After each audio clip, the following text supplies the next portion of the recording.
Underdog Fantasy is the easiest place to play fantasy sports.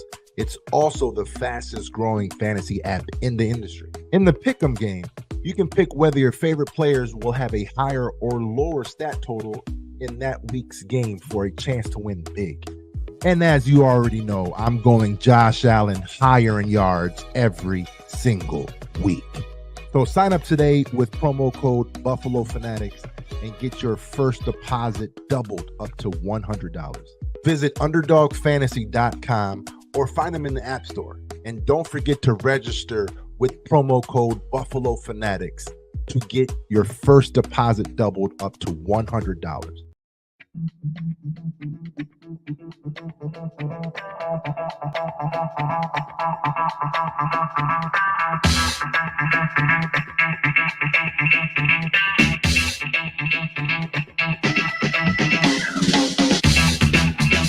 Oh!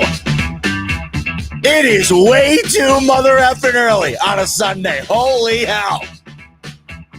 It's time to wake up with your boy Bot. It's time for your boy Bot to wake up because it's mother effing game day here on the Buffalo Fanatics YouTube channel. Let's get a pregame tailgate going. Live from London. Bills, Jags, hour away. What the hell? God bless anybody on the West Coast, Alaska, wherever the hell. 8:30 here. It feels like it's 2 a.m. I don't even know what it must be like to be anywhere else where it's 5:30 a.m. or God knows what. But it's time to kick it in gear. It's time to wipe the crust out of your eyes, get the coffee brewing. It's freaking game day.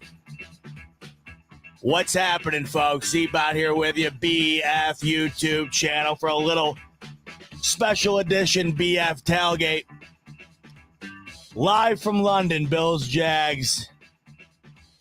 Gonna be a fun one. I'm very excited for it now that it's here. I'm not excited at all about the London situation. To me, it's the only reason that you could justify your confidence level for this game, in my opinion.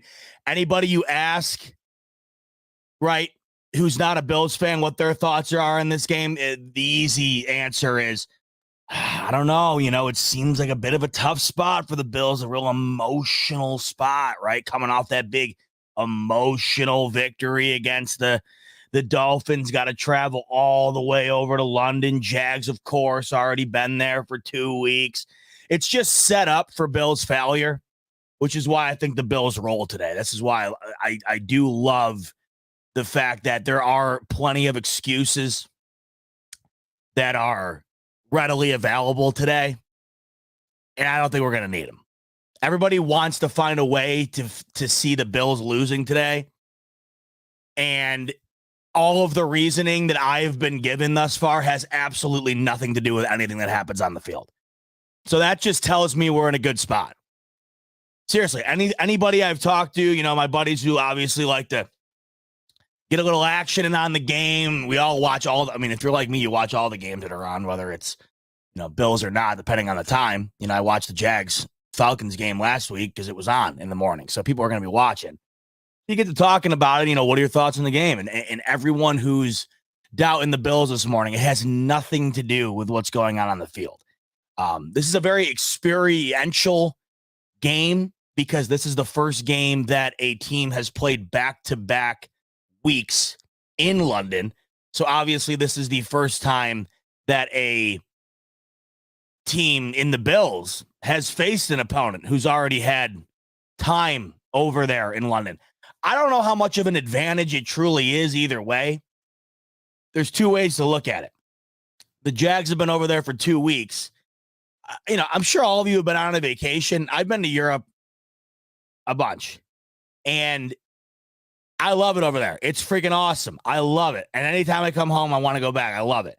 But I will say, whether you're over there, no matter how much you love it, whether you're there or you're, on a cruise, on a resort, whatever, after about a week, you want to go the hell home. I don't care where you are. I don't care how fun it is, how awesome the place is, who you're with, whatever. When you're away from home for over a week, it kind of starts to become a pain in the ass. So it's easy to say advantage Jaguars. They've been over there for 2 weeks. I would tend to lean that way. But at the same time, they could be irritated as hell by this point, right? They're going on a full, when you consider the fact that they got over there for the Falcons game days before kick a week ago today. I mean, they got to be going on nearly 2 full weeks of being over there by the time they get out of there. So there's something to consider there. The fatigue in being over there might be something that outweighs the fatigue of flying over there and playing a couple of days later. I think that that's something. I think I'd rather already be over there and be acclimated. I'd rather be in the Jag situation, but I do think that that is something. And if it is something for the Bills to be at a disadvantage, being over there for less time, I think that this is something that might negate that just a bit. And you've all been there. I'm sure you're away from home for a while. It just gets annoying. You're not sleeping in your own bed. You haven't seen your family. You haven't seen anybody you know. You're living out of a suitcase. It becomes a pain in the ass. So I don't know if there's as much to make about the Bills not being over there as you're being told. Like I said, I think that I'd rather be in the Jag shoes, but I also don't think it's that big of a advantage, or as big of an advantage as we're probably being led to believe, obviously. And at the same time, I'd rather have disadvantage or not, I'd rather roll up there with the better team. And the Buffalo Bills today are rolling up there with the better team, despite their inactives. Despite the injuries and whatever else, Bills are rolling up today with the better team, and I fully expect them to go in there and kick some ass. Let's talk about those inactives, by the way. Just came out about 45 minutes ago. Well, folks, as we talked about throughout the week here, with some bad news, of course, in Tre'Davious White, some real bad news, came some good news. We are going to see it's Miller time. Crack one open. Find your gang. Cheers it up. It's Miller time. I have to clown the thigh doc. I love him. But I remember as soon as they announced Vaughn was on the PUP list and he'd be out for the first 4, my mind immediately went to, we'll see Vaughn in London. The thigh doc was quick to get on me on Twitter, right? He goes, you got to practice first, yada, yada. And you want to know what? I was like, yeah, I didn't even think about that. Sure enough, he's going to be out in London. This is impressive stuff. This is the first week he's eligible to be back. And he did not go back on his word in saying that he would be ready for this one. He's going to be out there. Von Miller not inactive today. And I think we see now how much we see of Von Miller is to be determined. I'm not entirely sure how many snaps we do see, but hey, snaps nonetheless for a guy that hasn't been on this field for some time with a defense that's been playing absolutely phenomenal football. It's going to be awesome to see what they end up looking like up on that front line with Von Miller in the mix, but it's not going to be at its full strength today. That is the bummer, and that's also why you are even more excited to have Von Miller back today, not because of the added luxury, but because it is more of a necessity today. Greg Rousseau, who has been playing phenomenal football as of late, he's not going to be able to go today. He is inactive. Christian Benford at the corner position, he is inactive. Damar Hamlin, fresh off of his first start since his injury a season ago, he is inactive. Shaq Lawson inactive. Puna Ford inactive. Alec Anderson, Jermaine Ifedi also inactive. So the big ones on there, of course, Greg Rousseau, Benford, Lawson for depth. You don't love to see it. Hamlin also inactive. But what you take away from the inactive list is what, or at least when I see the inactive list, my first thoughts go to the active list. And that is Von Miller, active. Kaiir Elam, active. This will be Kaiir Elam's first opportunity all season, and we knew it was coming. As soon as Tre'Davious White goes down, as soon as we unfortunately come to the reality he was going to be missing the rest of the year, you immediately turn your thoughts to, okay, who's filling the shoes, or at least attempting to do so. And obviously the answer was Kaiir Elam. And we have a great opportunity today to go out and see what maybe we can expect from a guy who this coaching staff has not had on the active roster going into a Sunday through the first month of the season. Like I keep mentioning, I'm very excited for the opportunity at hand for Kaiir Elam, a first-round draft pick who has not lived up to it, but has now been given the opportunity to rewrite his story. It's an unfortunate circumstance in which he's given this opportunity, but unfortunately in this league, that's sometimes what happens. Your window opens up based on something shitty like an injury happening. That's how Tom Brady's career started. It sucks. But ultimately, this might have been the only opportunity he would have gotten all year, really. I mean, it probably would have taken something like this to happen in order for him to get an opportunity to reprove himself to this coaching staff. Because, I mean, the coaches told you themselves without having to tell you anything at all. They told you it right on the active sheet every week. You know, every week. Kaiir Elam not active. I mean, all that can tell you after you spent a first-round draft pick on him 2 years ago, all that can tell you is that these coaches do not find him to be nearly worthy of what the draft capital spent was on him. So this stuff happens. All of a sudden, he goes from not even being dressed to thrusted out there. And I'm rooting for him. Big spot. Jags have some awesome talent on the offensive side of the ball. And he's going to be tested today. Let's see how he steps up. Rooting for him. Obviously, anybody who's doubted, anybody who's had a tough time getting to where they want to be, you're always rooting for those people. Kaiir Elam, no exception. Rooting heavy for Kaiir Elam. And I hope we get nothing but the best from him. Kickoff, 40 short minutes away. By the way, I'm seeing some questions in here. I know it's not traditional, so I'll just let you guys know what the deal is. 9:30 kick. NFL Network. Saw some people asking here what channel the game is on. So not your standard situation. It's not on cable, no Fox, no CBS. NFL Network. And then it's also NFL Plus.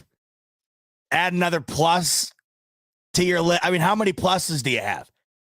You know, you got the HBO Max, you got the Peacock, you got the Netflix, the Hulu, the Paramount Plus. I mean, what is going on anymore?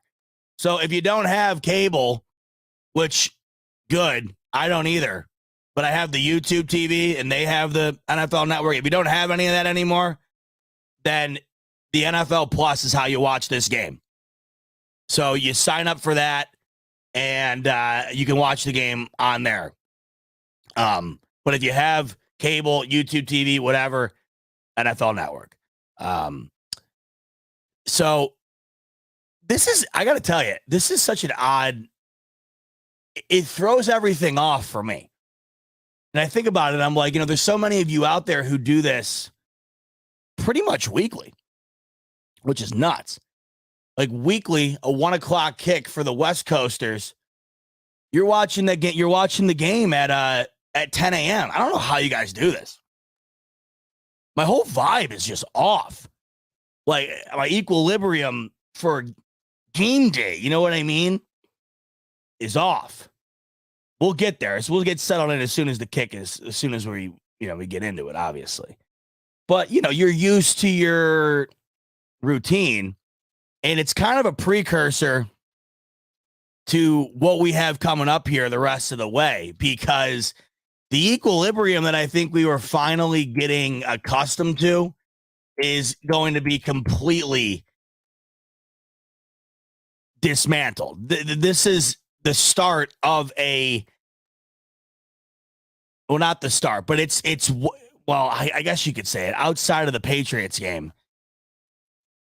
There's only one more game until New Year's, where the Bills play at 1:00. And it's been odd because, you start the year off on Monday night, and we're used to primetime by now. But you start the year off on Monday night, it goes to shit. And then the Bills rattle off 3 of the most dominant performances you'll ever see, all in the 1:00 window. And you're kind of just getting used to this groove. And now it's just going to come to a complete halt. There's only one 1:00 game left until New Year's Eve, and it's 2 weeks from now against the Pats in New England. So this is kind of your warm up here to getting away from what we've been getting used to all of a sudden. It feels like once you get used to something, then it's completely different all of a sudden. That welcome to the NFL, welcome to being a fan, I guess. But this in particular, I don't know how you West Coasters get up and do this. The 1:00 has always been such I don't know how to describe it, like a football feeling. This does not feel like football. This just feels weird. And you want to know what it reminds me of? It reminds me of when I was a kid playing football, and we would play in the morning, like back in the Pop Warner days. He'd get up, and our games would be at like 10 a.m. And then, of course, the goal, well, not the goal, I don't even know like what you would call it, like the absolute initiative was to go to the game and get the hell out of there without finding the Bills score out. Right? That's what was tough. That was the toughest. It was like, go to the game, play at like 10:30.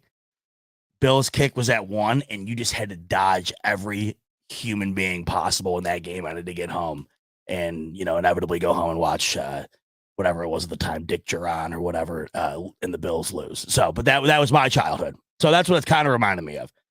Speaking of the inactives on the Bills side of things, let's talk about the inactives for the Jacksonville Jaguars, a bit of a shorter list. And what you'll see is that they'll have Christian Kirk will be back out there for them. He's been a bit banged up. They will also have Zay Jones.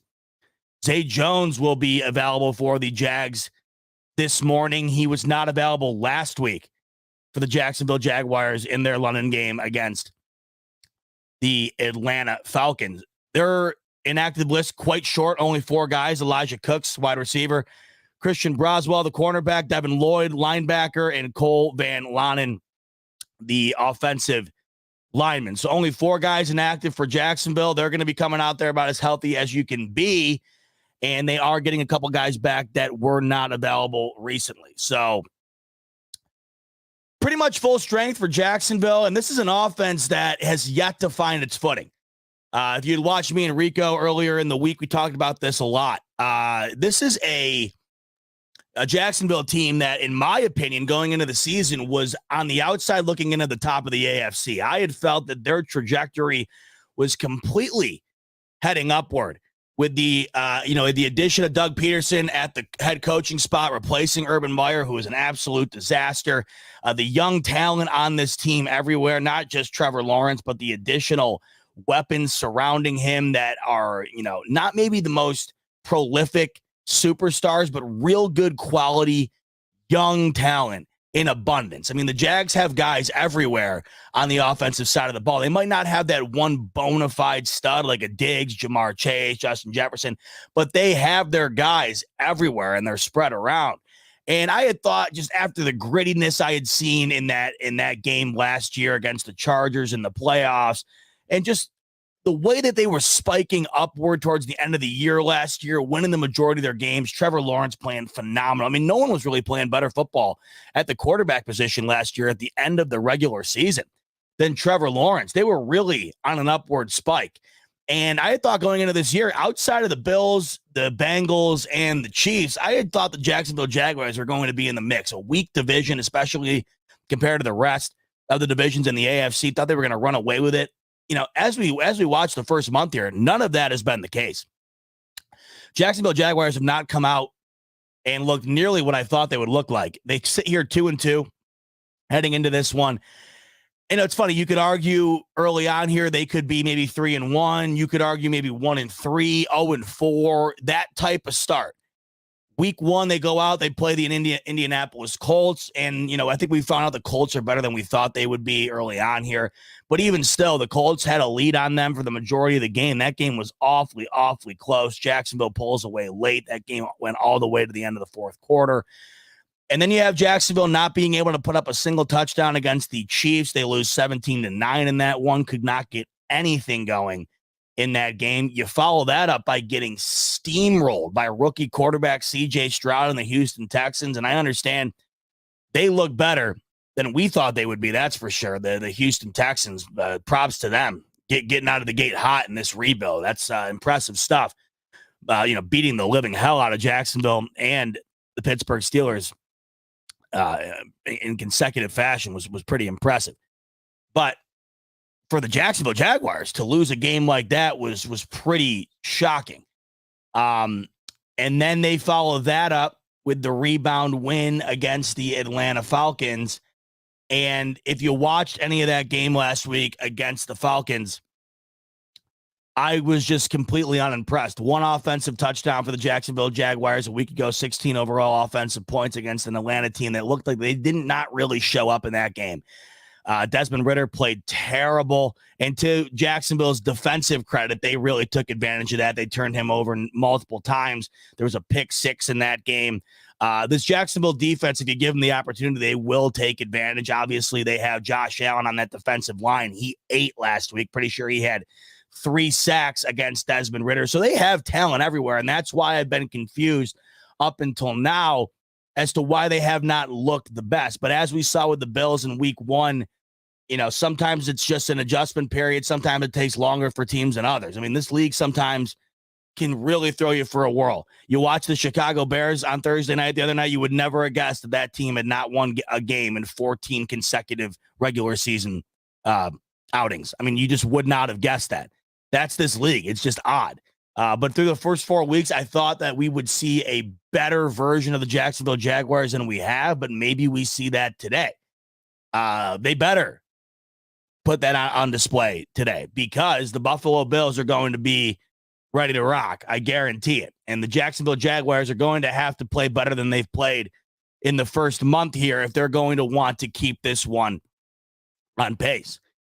If you look at, just like I was talking about with Jacksonville's offense, and that to me is where I find this game to lie as far as the differentiating factors in opponents here. I just look at the offense for Jacksonville and their inability to score. It's been an issue I have noticed with them just based on looking at who I see on that offense. And then you look at how it reflects on the scoreboard. It's one of those ones that just doesn't quite add up to what you think it would.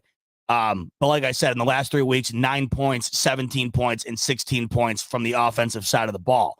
And the Bills, those same last 3 weeks, they're averaging right around 40 points.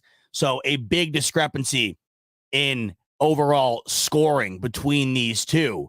And a game like this morning where you have a Bills defense going against this Jaguars offense who has been underperforming, you could argue, I don't know how much of an argument it even is. I mean, this is almost certain that the Bills defense is going to be the best the Jacksonville Jaguars have faced thus far. Trevor Lawrence has been under next to no pressure through the first month of the season here. He was similar to Tua Tagovailoa last week in that both these quarterbacks have not faced nearly any pressure in comparison to other quarterbacks around the league. And we saw last Sunday Tua's first real test this year against the defensive front that was able to get to him, and we saw just how much that threw him off.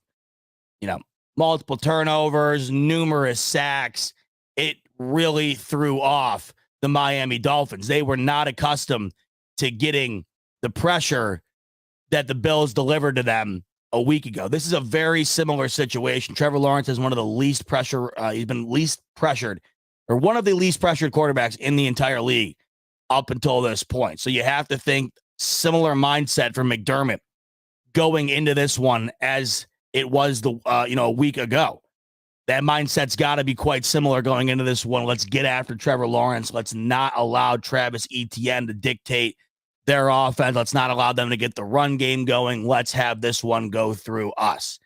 And the way it's been the main difference, this to me is what's the most stark difference between the Dolphins and the Jags in this regard. Even though both teams have not been pressured much at all, both quarterbacks, the Miami Dolphins were also scoring points at will and were taking full advantage of the opportunities at hand, right? They were getting their opportunities and cashing in on them. Oh, iced coffee. Thanks, hon. A little Bailey's in there? Oh, not yet. Okay, you going to bed? Caroline just got home from the night shift.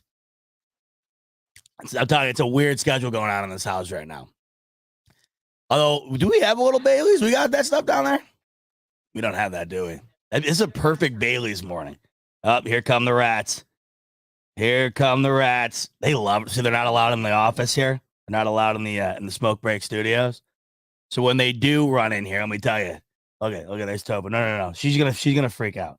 When they do come in here, it's like letting a kid in a candy shop just go nuts or whatever. It's like just, I don't even know what you would call it. But they absolutely love coming in here. And they freak out when they do. They eat everything. They bite all my wires, step on everything. So and the problem is every time you open the door, they just cram their head right in, freaking dart right in. You got to chase them all around or whatever. But anyway, it feels like a perfect Bailey's morning.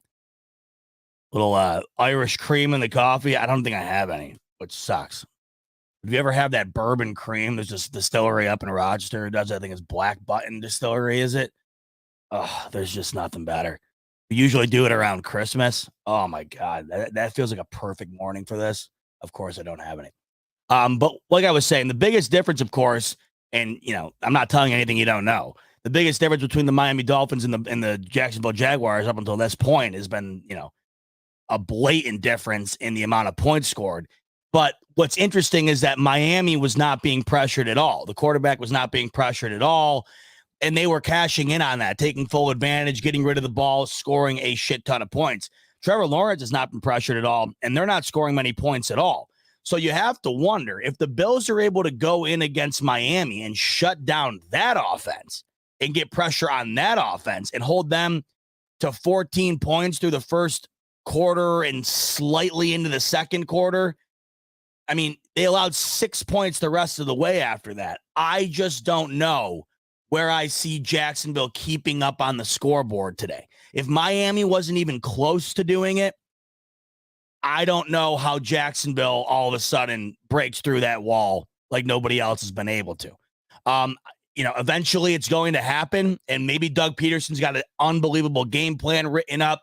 Trevor Lawrence comes in, plays like his hair's on fire, and, Calvin Ridley steps up.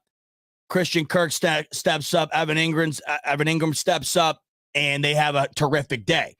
But, if we look at it based on what we've seen up until this point, it's tough to wrap your head around how the Jacksonville Jaguars do that. But then again, it is any given Sunday. It is in London, a different type of environment. It'll be interesting to see what the strategy is for Doug Peterson and these Jacksonville Jaguars, because, you got to come in with something different. You have to. I mean, Doug Peterson, I have a lot of respect for him as a coach. I love him. I think he's great. And, he has to have been watching the last 3 weeks and thinking to himself, man, somebody's got to find a wrinkle in this defense, right? I mean, we now have 3 consecutive weeks of just utter dominance from both sides of the ball. But the defensive side of the ball has just been beyond prolific. It has been as exciting to watch as the offensive side. And that's crazy to say when you have Josh Allen. It's nuts. Defense has been off the charts, and 3 straight weeks of not a single inkling from the other side of things, the offense of the opponent, finding a way to consistently get after it. I mean, we saw the Dolphins early in the game, right? Back-to-back touchdown drives, and you're thinking, okay, track meet. No, I mean, it was done. It was dead right after that. Just absolutely dead. So what's Doug Peterson going to bring to the table? What's Brian Dable going to bring to the table next week? God bless him. I know he's at a disadvantage. What's Bill O'Brien going to bring to the table the following week in New England? What's Baker Mayfield going to have up his sleeve against the Bucs? It's going to be interesting because up until this point, nobody has had an answer. And I thought it was pretty telling that the quote-unquote offensive genius in Mike McDaniel got absolutely outmatched, completely embarrassed. He didn't have, you want to talk about not having an answer. I mean, it's like going into a test, not even knowing there was a test that day. That's how bad a lack of answers were on display. There's a difference between not having the answers and not knowing that there was a test. And it just feels like through the first couple of weeks here, it's felt like these offensive minds going against Sean McDermott don't even know that there's a test. And meanwhile, you got McDermott out there looking like he's acing the LSAT. You know what I mean? It's just been completely different playing fields, night and day. And you wonder who's going to be the first person to go out there and give him a real true crack and stick with it all game long. Maybe this morning is that opportunity. I think that Jacksonville has the personnel to do it. I certainly do. I have a lot of respect for these Jacksonville Jaguars and what they've done. Hell, with that Urban Meyer shit, I felt so bad for Jacksonville fans. I felt so bad for Trevor Lawrence. Just awful. I can't stand Urban Meyer. I think he's an absolute tool. And what he went and did to that organization in such a short time, I thought was just putrid and pitiful. And I was so excited to see Doug Peterson go in and really rewrite the script quickly. Thought Doug Peterson was unjustifiably fired in Philadelphia, had one of the greatest Super Bowl runs ever, winning it with a backup quarterback. Things didn't go the way they wanted it to shortly afterwards. I mean, how Philadelphia was back in the Super Bowl last year. I thought he was kind of kicked out of the building a bit sooner than he should have been. Didn't think it was Doug Peterson's fault that Carson Wentz was no longer a good football player. And I thought the Jacksonville Jaguars got a steal in Doug Peterson. And I think you saw that a season ago. And I think you'll continue to see that. I think Doug Peterson is a hell of a coach, and he's got a hell of a good amount of talent around him. Jacksonville, like I mentioned earlier, there's not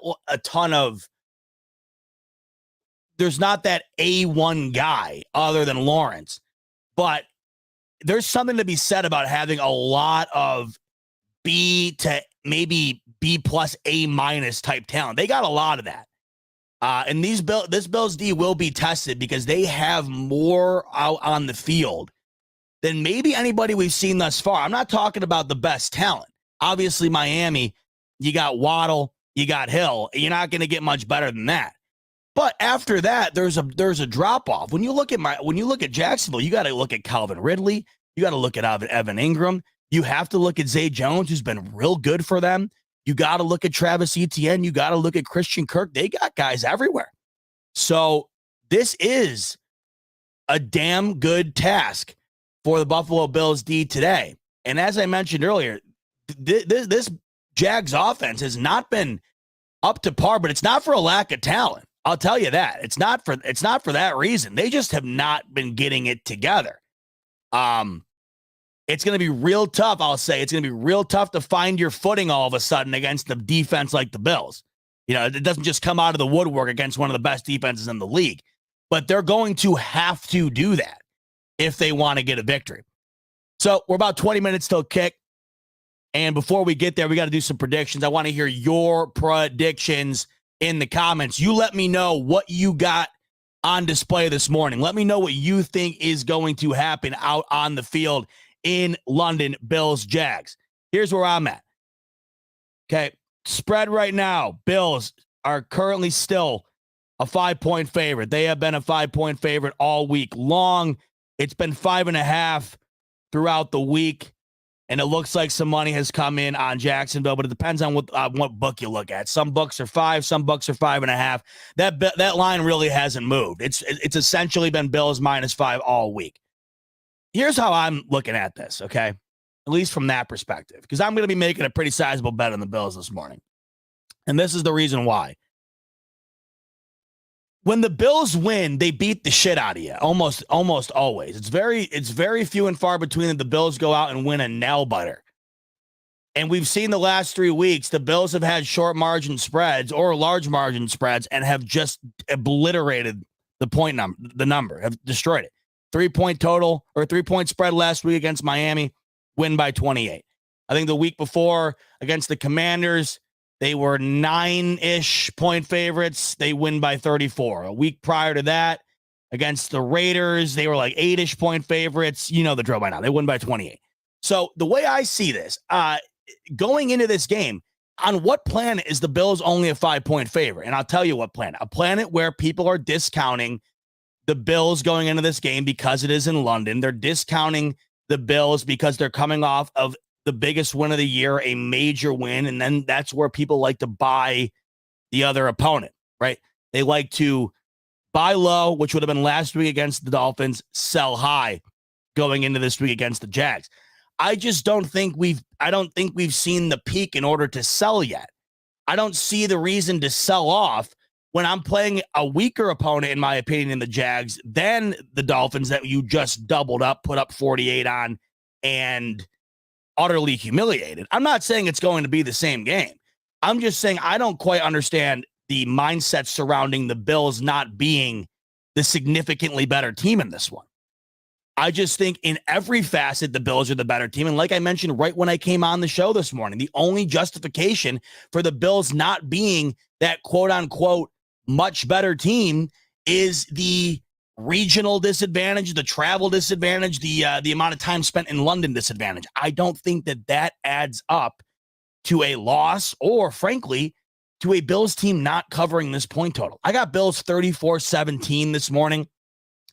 I just think that, and I have a lot of respect for Jacksonville, and I think that they will not be this same type of team later on in the year. I think they're going to get it going at some point, but I just don't know if we see an offense in Jacksonville who's had trouble finding their feet through the first month, all of a sudden just find it against this Buffalo Bills defense while also at the same time having to keep up with what the Bills offense is doing. You know what I mean? It's very, very, very tough to do. The Bills found their footing against an inferior Las Vegas Raiders opponent and have built on that. There's something to be said for that. It's real tough to go out and all of a sudden just find it. But at the same time, you can also say Jacksonville, they're in the big moment this morning. Their toughest opponent, arguably outside of the Chiefs. This is when the best of the best step up, and maybe they do. But the way I see it, I got the better defense, I got the better offense, and I got the better quarterback. That typically adds up for success. Are the Bills going to be able to avoid shooting themselves in the foot? You're going to hear me saying this almost every week going forward because, frankly, based on what we've seen, this to me is the ultimate answer. The Bills should win every game they play. When you look at the schedule, when you look at how they've played, you're going to have a real tough time arguing against the Bills' victory. The only time you can argue for it is when you argue the Bills shooting themselves in the foot. And I know it's so cliche saying they beat themselves, but who does that more than the Bills? Who gets in their own way of a victory more? When I say more, I mean when you look at a loss for a team, who more often do you look at and say, man, that seemed to be on them than the Bills? Other teams just lose because they're inferior. The Bills seem to lose because they just do dumb shit that they completely put themselves at a disadvantage because of. It's not often the Bills just go out and get manhandled. The last time that happened was against the Indianapolis Colts a couple of years ago where it just didn't go right. The Bills, to me, are one of those teams that's so good It's almost impossible to beat them unless they go out and have a game like they did against the Jets, or a game where they're turning the ball over, or a game where Josh Allen just doesn't show up, a game where the defense does not step up to the billing. But that has not happened thus far, outside of course, week 1. So to me, you go into this one, and I'll say this almost every week going forward, if we get clean Bills football, and I'm not saying it has to be like it's been. It doesn't have to be the Miami game or the last 3 weeks in conjunction, really. That's about as good as it gets. That's almost perfect football. Even if the Bills play at about a 75% clip of that, I don't know. I think, to me, that's still a much better team than most of these other teams in the league through the first month. So that's where I'm at, and I'm really excited to see this test for the Bills. Having to go out there, deal with the the travel conditions and whatever else, get in gear, put Miami behind you. Although that was such a huge victory, can you leave it behind, move on? Because if the Bills can get this victory, folks, if the Bills can go out there and get this done today, I implore you, when we're done here, to go and look at their schedule, because you're going to be hard-pressed to find the next loss for these Buffalo Bills. This is probably their toughest task in about a month and a half. So it's a big one. Get this one done today, and you are looking damn good going almost all the way till December. And you know what that means, folks. That means 1 seed territory. A couple of super chats before we get out of here. My man Dan Brown, he's saying, I live in Hawaii, so the game is on at 3:30. And I forfeit my sleep for this, so we better get this dub. Hot take, Miller getting 2 sacks. Dan, for your sake, I hope Von Miller gets 2 sacks. 3:30 in the morning. Shout out Dan Brown. That's unbelievable. The sun won't even be close to up for my man Dan by the time this game's done. That's nuts. And we finish it off today with the legend, the Kinger. Kinger coming in, he's saying, as a big advocate I am for drinking and watching, as big of an advocate as I am for drinking and watching football, just can't do it this early. LOL, good to see you, Go Bills. Jeff, you're lying to yourself. I know you can do it.